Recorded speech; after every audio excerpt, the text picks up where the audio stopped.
Bismillahirrahmanirrahim. Assalamualaikum warahmatullahi wabarakatuh. Salam dan bahagia. Kembali lagi bersama saya Rosmawati, SPD MPD, calon guru penggerak angkatan 8 di SMP Negeri 1 Banawa Tengah, Kabupaten Donggala, Provinsi Sulawesi Tengah. Salam guru penggerak. Pada video kali ini saya akan menampilkan demonstrasi kontekstual saya mengenai visi guru penggerak pada modul 1.3. Nah, terkait dengan visi, ketika kita mewujudkannya tentunya kita membutuhkan sebuah pendekatan. Nah, kali ini untuk mewujudkan visi saya agar nantinya visi yang saya ingin wujudkan bisa terwujud atau berhasil, maka saya menggunakan paradigma inquiry apresiatif atau disingkat dengan IA. Nah, apa itu inquiry apresiatif? Yakni sebuah pendekatan kolaboratif dalam melakukan perubahan yang berbasis pada kekuatan.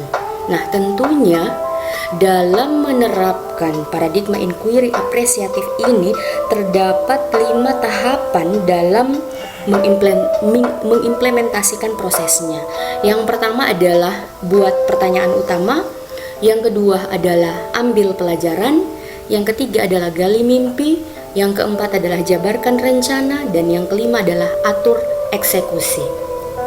Nah, visi yang ingin saya wujudkan di sekolah saya adalah mewujudkan peserta didik yang berkarakter dan tentunya juga lingkungan belajar yang menyenangkan. Nah, dari visi yang saya rumuskan tadi, saya membuat kalimat prakarsa perubahan, yakni melahirkan peserta didik yang religius dan menciptakan lingkungan belajar yang menyenangkan. Nah, berikut adalah 5 tahapan bagja yang dimulai tentunya dari buat pertanyaan utama, di mana dalam hal ini pada bagian yang pertama ini tentunya menemukan apa yang ingin diselidiki dalam bentuk pertanyaan. Nah, pertanyaan yang pertama adalah apa yang harus dilakukan untuk mewujudkan peserta didik yang religius. Dan pertanyaan yang kedua adalah apa yang harus dilakukan untuk mewujudkan lingkungan belajar yang menyenangkan. Nah, tindakan ataupun penyelidikan yang perlu dilakukan untuk menjawab pertanyaan ini adalah yang pertama tentunya saling bertukar pikiran dengan kepala sekolah dan rekan sejawat di sekolah tentang pentingnya menjadikan peserta didik yang religius dan menciptakan lingkungan belajar yang menyenangkan bagi para peserta didik. Yang kedua adalah melakukan pembiasaan positif terkait pendidikan karakter, seperti membiasakan membaca doa sebelum memulai pembelajaran dan setelah mengakhiri pembelajaran, kemudian zikir bersama, kegiatan Jumat berkah, sholat zuhur, dan sholat berjamaah di sekolah, dan melatih peserta didik menjadi khatib Jumat dan juga membiasakan penggunaan kata tabe dalam lingkungan sekolah. Dan yang selanjutnya adalah tentunya menggunakan model-model pembelajaran yang bervariatif. Nah, yang kedua adalah ambil pelajaran pada tahapan bagja. Nah, pada bagian yang kedua ini tentunya menentukan bagaimana cara menggali fakta, memperoleh data, melibatkan multi unsur, baik itu diskusi kelompok besar maupun yang kecil. Nah, daftar pertanyaan yang pertama adalah siapa saja yang mempunyai pengalaman dalam mewujudkan peserta didik yang religius dan menciptakan lingkungan belajar yang menyenangkan. Yang kedua adalah aktivitas apa saja yang menurut para peserta didik dapat mewujudkan nilai religius yang ada pada mereka dan meningkatkan motivasi belajar mereka melalui lingkungan belajar yang menyenangkan.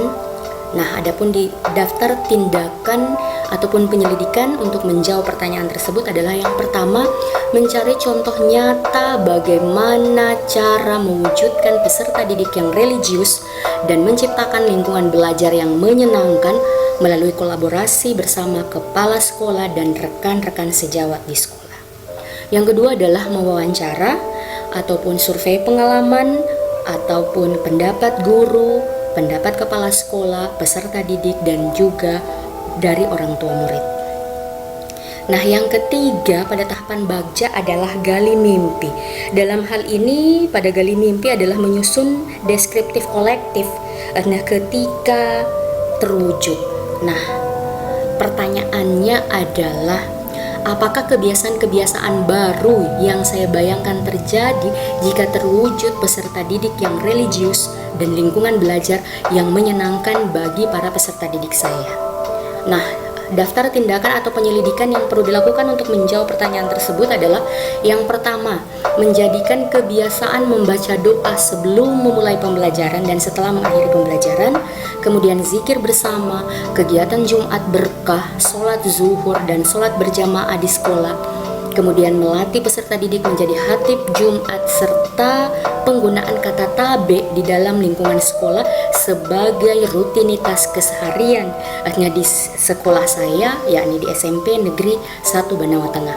Kemudian yang kedua adalah menciptakan kesepakatan kelas, menggunakan tutor sebaya, memberi penugasan baik secara mandiri maupun kelompok untuk mewujudkan kepemimpinan murid, tidak monoton belajar di ruang kelas, menggunakan media pembelajaran yang menarik seperti menggunakan aplikasi Quizizz, Make Believe Comic, TikTok, CapCut, YouTube, dan lain-lain. Nah, yang selanjutnya adalah jabarkan rencana. Pada bagian yang keempat dari tahapan Bagja ini adalah mengidentifikasi tindakan konkret yang diperlukan untuk menjalankan langkah-langkah kecil sederhana yang dapat dilakukan segera dan langkah terobosan yang akan memudahkan seluruh pencapaian. Nah, adapun daftar pertanyaannya adalah yang pertama, apa langkah sederhana atau pertama yang bisa dilakukan untuk mewujudkan peserta didik yang religius dan menciptakan lingkungan belajar yang menyenangkan bagi peserta didik?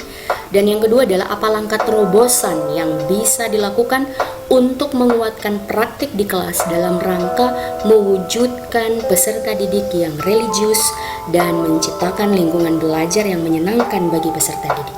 Nah, daftar tindakan ataupun penyelidikan dalam rangka menjawab pertanyaan tersebut adalah yang pertama, melakukan dialog bersama para peserta didik yang bisa menghasilkan suatu kesepakatan kelas seperti membaca doa sebelum memulai pembelajaran dan setelah mengakhiri pembelajaran, serta melakukan dialog dalam lingkup bersama dengan kepala sekolah dan juga rekan sejawat untuk menghasilkan suatu kesepakatan sekolah seperti pelaksanaan zikir bersama, kegiatan Jumat berkah, sholat zuhur dan sholat Jumat berjamaah di sekolah, kemudian melatih peserta didik menjadi khatib Jumat dan juga menggunakan kata tabe dalam lingkungan sekolah. Nah, hal inilah yang terkait dengan hal-hal apa saja yang dapat menjadikan mereka generasi yang religius dan berkolaborasi tentunya dengan kepala sekolah dan rekan sejawat dalam menciptakan lingkungan belajar yang menyenangkan bagi para peserta didik. Nah, yang kedua adalah mulai dari diri sendiri tentunya saya dan selanjutnya berkolaborasi dengan kepala sekolah dan rekan sejawat di sekolah serta orang tua murid untuk bisa selalu menjadi teladan dalam rangka mewujudkan peserta didik yang religius dan selalu berupaya untuk mengembangkan diri, meningkatkan kompetensi dan menambah literatur pendukung yang bisa dimanfaatkan dalam menciptakan lingkungan belajar yang menyenangkan bagi para peserta didik tentunya. Nah, bagian yang kelima dari tahapan Bagja ini adalah atur eksekusi, yakni menentukan siapa yang berperan ataupun dilibatkan dalam pengambilan keputusan. Nah, daftar pertanyaannya adalah siapa yang bisa mengarahkan dan memantau kami dalam mewujudkan peserta didik yang religius dan menciptakan lingkungan belajar yang menyenangkan bagi peserta didik?